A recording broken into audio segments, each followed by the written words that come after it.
영어 공부는 맞고 중국 공산당 이념교육 실시, 세계 시총 탑10에서 중국 기업 퇴출되다.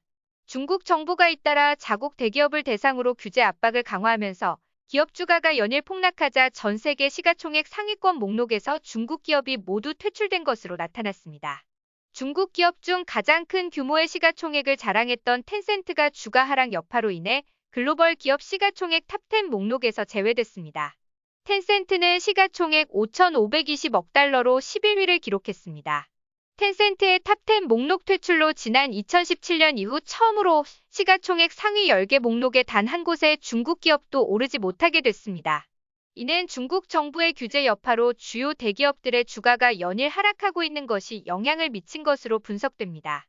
앞서 중국 정부는 미성년자의 평일 게임 이용을 전면 금지하는 조치를 내렸으며 텐센트의 음원 사업 부문 자회사인 텐센트 뮤직 엔터테인먼트의 중국 내 음반사 스트리밍 독점권을 포기할 것을 명령했습니다.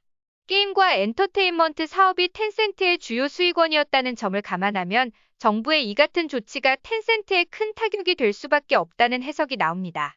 텐센트 측은 앞으로 정부의 규제 조치가 더 나올 수도 있다고 경고했습니다.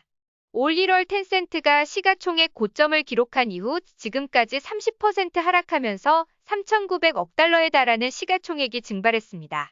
중국의 또 다른 대기업인 알리바바 그룹 역시 당국의 규제 칼날을 피하지 못하면서 주가가 올 2월 고점 대비 26%가량 떨어졌습니다. 당국은 올 4월 알리바바 그룹의 역대 최대 규모의 반독점 벌금인 182억 위안 약 3조 원을 부과했습니다. 중국이 영어 공부를 줄이고 서방 영향력을 최소화하며 시계를 되돌리고 있습니다. 중국 상하이 교육당국은 지난달 이 지역 초등학교가 기말고사에서 영어 시험을 보지 못하도록 하는 방침을 정했습니다. 넓은 의미에서 부모들의 교육 부담을 줄이겠다는 정책의 일환이지만 서방 국가들의 영향력을 줄이기 위한 것이란 분석도 있습니다. 대신 이 지역에서는 영어 시험을 보지 않는 대신 시진핑 신시대 중국 특색 사회주의 관련 학습 자료라는 교과서를 의무로 읽어야 합니다. 영어 공부 대신 중국 공산당 이념을 주입하는 것입니다. 상하이뿐 아니라 작년 중국 교육당국은 초중학교에서 해외 교과서를 쓰는 것을 막았습니다. 올해 정부 자문단은 대학 입학능력 시험에서 영어 과목을 빼는 것을 추천했습니다. 이번 여름부터 시작된 사교육 금지 조치는 수년간 영어를 가르치는 사업을 해온 회사들에게도 큰 타격을 줬습니다. 이런 분위기는 대학에도 반영되고 있습니다. 이번 여름 칭화대는 신입생들에게 노인과 바다 중국어 번역본을 합격 선물로 보냈다. 비판 대상이 되기도 했습니다.